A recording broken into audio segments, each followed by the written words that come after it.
Washington minus a white cloth napkin. Now displayed in the National Museum of American History. Helped change the course of modern economics. On it, the economist Arthur Laffer in 1974 sketched a curve meant to illustrate his theory. Cutting taxes would spur enough economic growth to generate new tax revenue. More than 40 years after those scribblings, President Trump is reviving the so-called Laffer curve as he announces the broad outlines of a tax overhaul on Wednesday. What the first President George Bush once called voodoo economics is back. As Mr. Trump's advisors argue, deep cuts in corporate taxes will ultimately pay for themselves with an explosion of new business and job creation. The exact contours of the plan remained murky, and Mr. Trump will not produce a fully realized proposal on Wednesday.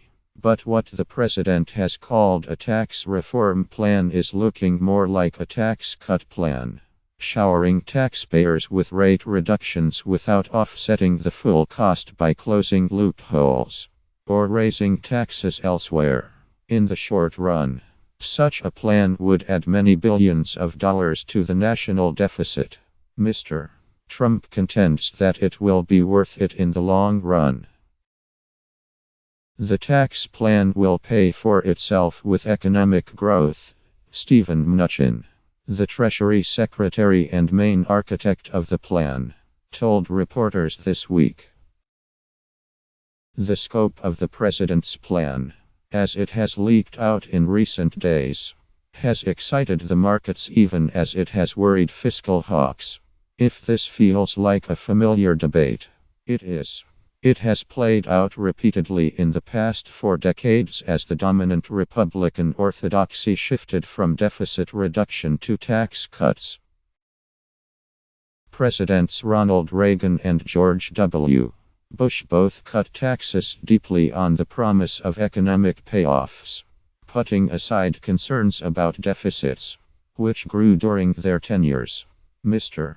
Trump at points during the campaign talked tough about deficits, promising not only to eliminate them but also to wipe out in just 8 years the entire $19 trillion in national debt has accumulated over the history of the United States.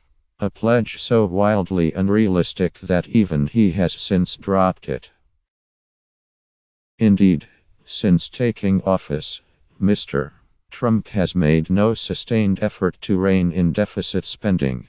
In his first partial spending plan, called a skinny budget, he proposed $54 billion in cuts to domestic and foreign spending programs, some of them quite deep, to pay for $54 billion in additional military spending.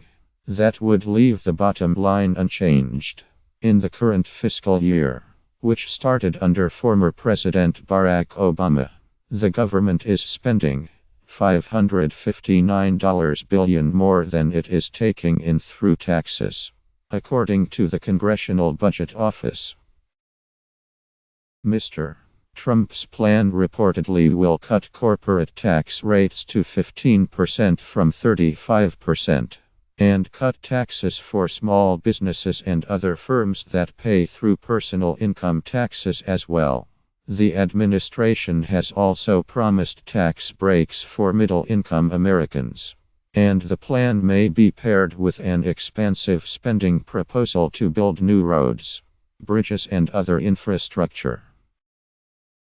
Mr. Mnuchin argues, an ambitious tax cut would unleash businesses now feel constrained by one of the highest corporate tax rates in the world. Corporations would be freed to build plants and create jobs in the United States instead of in foreign countries, and would bring home money that currently is sheltered overseas. While a corporate tax rate cut of the dimension Mr. Trump envisions would reduce tax revenues by more than $2 trillion over the next 10 years. Mr. Mnuchin noted, An increase in economic growth of a little more than 1 percentage point would generate close to the same amount. The goal, he said, was to produce a sustained national growth rate of 3%, instead of the 1.8% now projected over the next decade.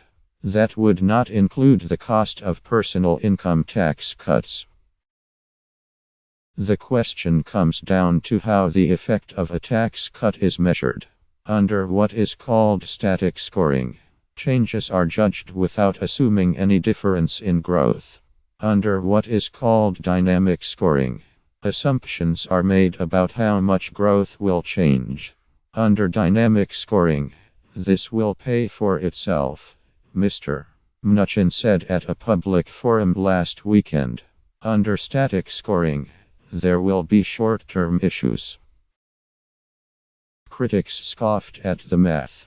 There is not a shred of evidence to support the secretary's pay minus itself claim, said Jared Bernstein, a top White House economics advisor under Mr. Obama. Sure, significantly faster growth would spin off more revenues. But there's simply no empirical linkage between tax cuts and growth that's both a lot faster and sustained.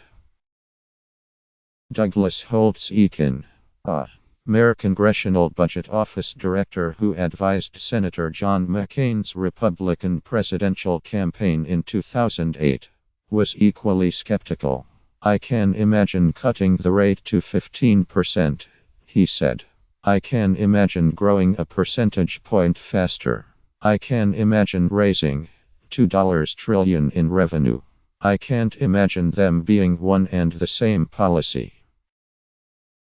N.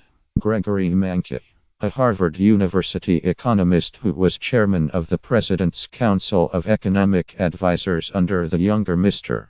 Bush, said tax cut supporters exaggerate the possible growth benefits while opponents overemphasize the budgetary cost.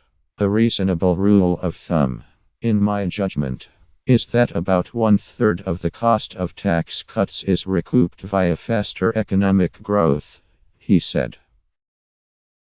1/3, of course, is not the same as fully paid for, which is one reason some Republicans on Capitol Hill are concerned. I certainly want to see corporate taxes decreased, Representative Leonard Lance, Republican of New Jersey, said on CNN.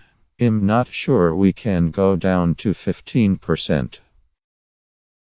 The Committee for a Responsible Federal Budget, an advocacy group focused on reducing deficits, said that Mr. Trump's tax plan was more likely to increase growth by 0.2 percentage points than by the higher estimates Mr. Mnuchin forecast. These tax cuts, of course, would not pay for themselves, the group said in a statement. As we've explained before, there is little evidence to suggest any major tax cut could pay itself with economic growth alone. But one fan of Mr. Trump's approach is Mr.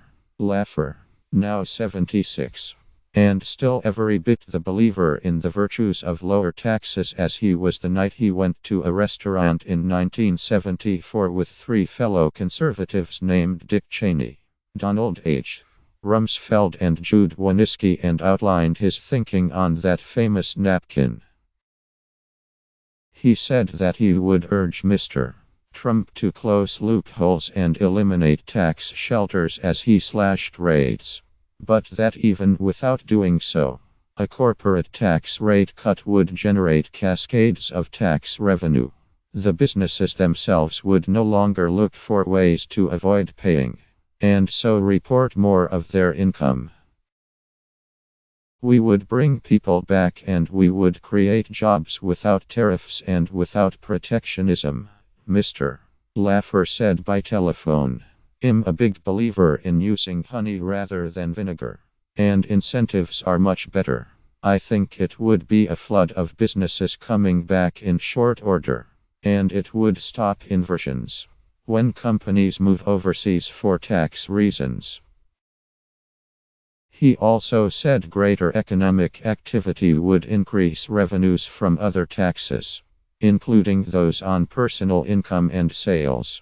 Moreover, he said, with more jobs would come lower expenses for welfare. It's a slam dunk, Mr. Laffer said. It's a no-brainer. Politically, at least. He noted that both Mr. Reagan and the second Mr. Bush won re-election.